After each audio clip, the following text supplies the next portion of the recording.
The slaying of Madhu and Kaitabha.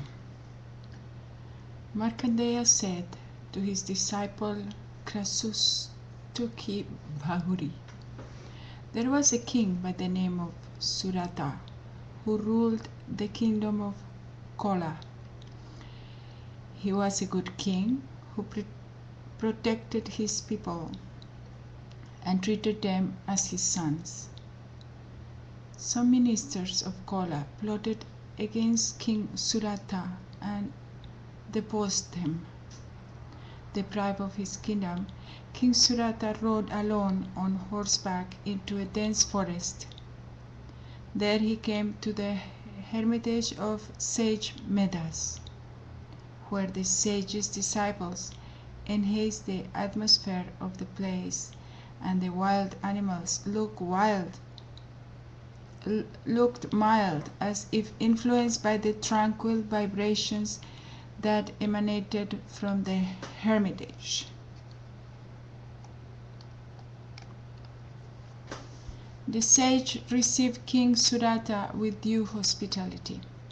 While on the walk about near the hermitage, King Surata reflected on his own mind. Overcome with detachment, he thought, I do not know whether the capital, which was well guarded by my ancestors and recently deserted by me, is being guarded righteously or not by my servants of evil conduct. I do not know what enjoyments my chief elephant, heroic and always elated, and now fallen into the hands of my foes, will get. Those who were my constant followers and received favor, riches, and food from me, now certainly pay homage to other kings.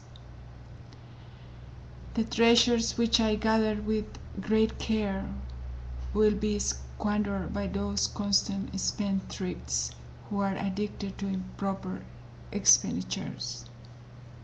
The king was continuously thinking of these and other things. Near the hermitage of the sage, the king saw a merchant and asked him, Who are you? What is the reason for your coming here? Wherefore do you appear as if afflicted with grief and depressed in mind? Hearing this speech of the king, uttered in grief, in a friendly spirit, the merchant bowed respectfully and replied to the king. The merchant said, I am a merchant named Samati, born in a wealthy family. I have been cast out by my sons and wife, who are wicked through greed of wealth. My wife and sons have misappropriated my riches and made me devoid of wealth. Cast out by my trusted kinsmen, I have come to the forest grief-stricken. Dwelling here, I do not know anything about the welfare of my sons, kinsmen, and wife. How are they? Are my sons living good or evil lives? The king said, Why is it your mind affectionately attached to those covetous folks, your sons, wife, and others, who have deprived you of your wealth? The merchant said,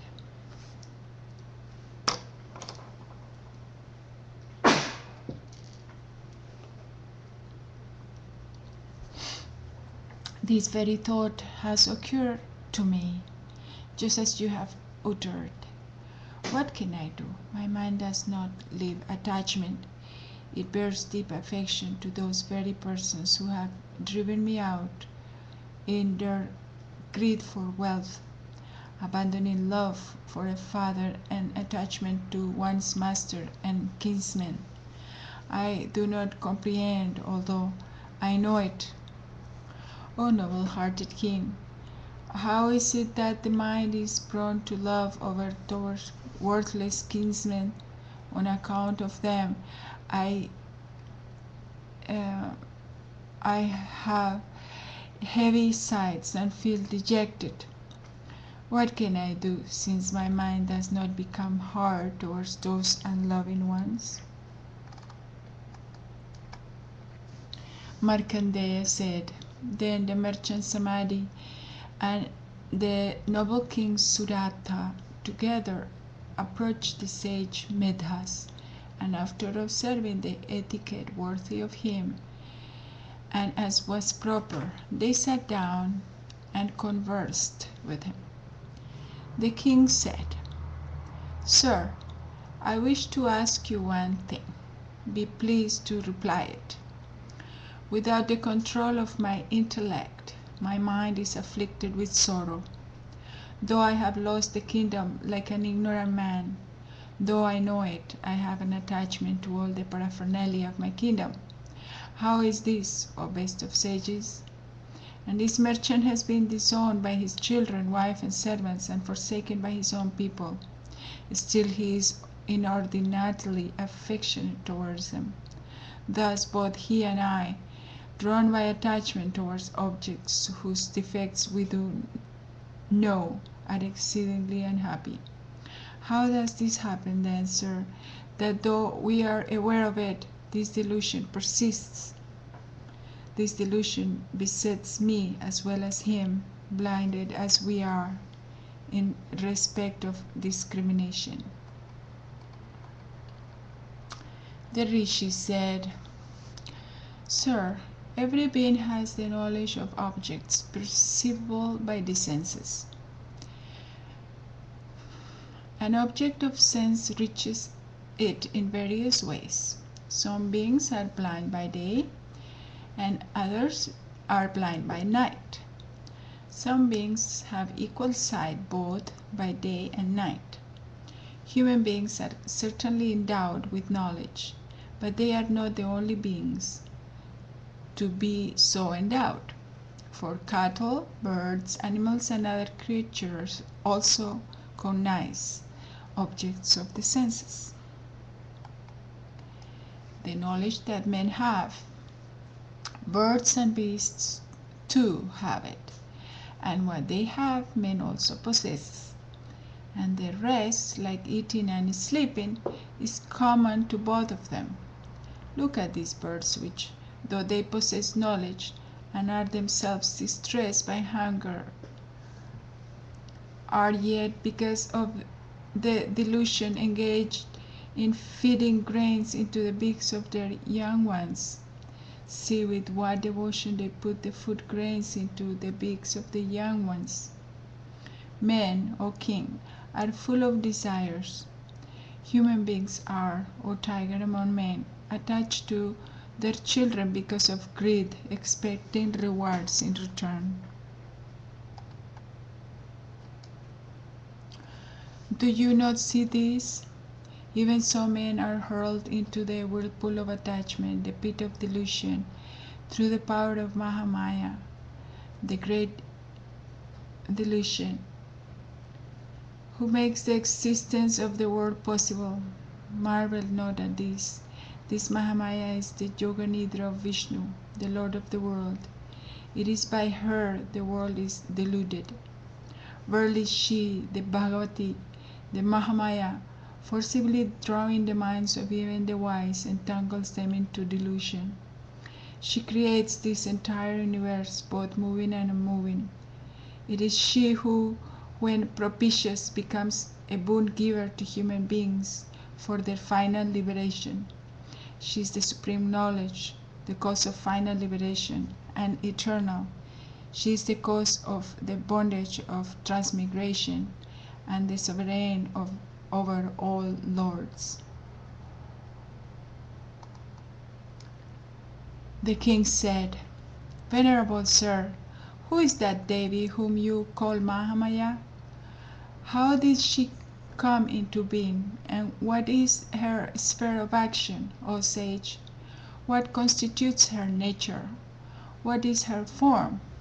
Wherefrom did she originate? All that I wish to hear from you, O you supreme among the knowers, O Brahman." The Rishi said, She is eternal, embodied as the universe. By her, all of this is pervaded. Nevertheless, she incarnates in manifold ways. Hear it from me. When she manifests herself in order to accomplish the purpose of the Vedas, she is said to be born in the world, though she is eternal. At the end of a kalpa, when the universe was one ocean with the waters of the deluge, and the adorable Lord Vishnu stretched out on Shesha and took the mystic slumber, the terrible asuras, the well-known Madhu and Kaitabha, sprang into being from the dirt of Vishnu's ears and sought to slay Brahma.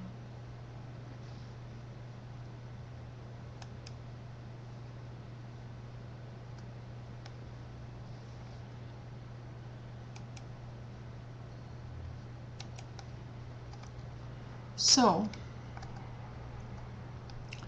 Brahma, the fire of beings, was sitting in the lotus that came out from Vishnu's navel.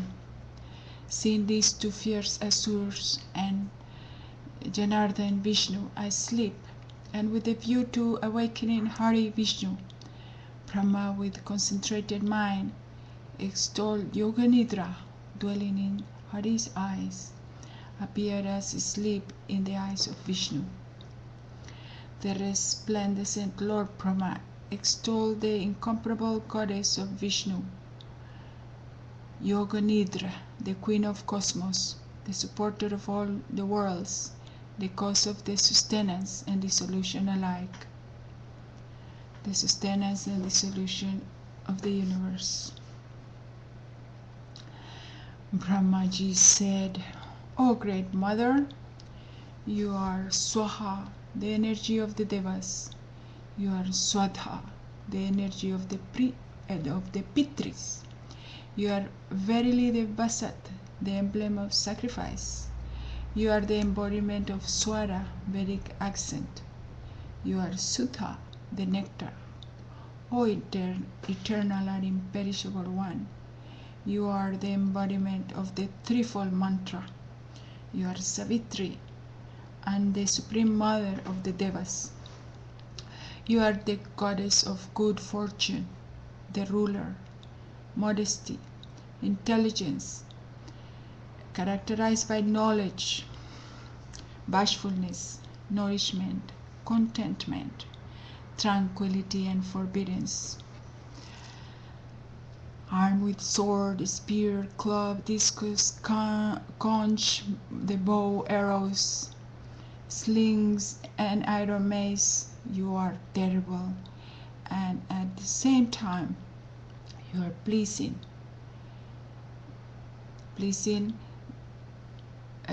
more pleasing than all the pleasing things, and exceedingly beautiful. You are indeed the supreme Ishwari, beyond the high and low. O Devi,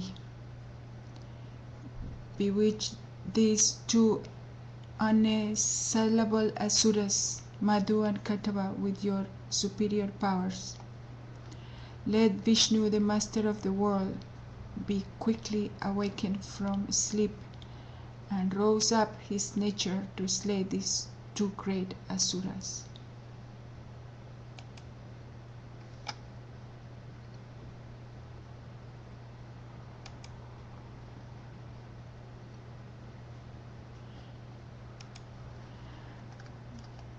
The Rishi said, "There the Devi of delusion is told thus by Brahma, the creator, in order to awaken Vishnu for the destruction of Madhu and Kaitabha, drew herself out from every part of Vishnu's body and appeared before Brahma.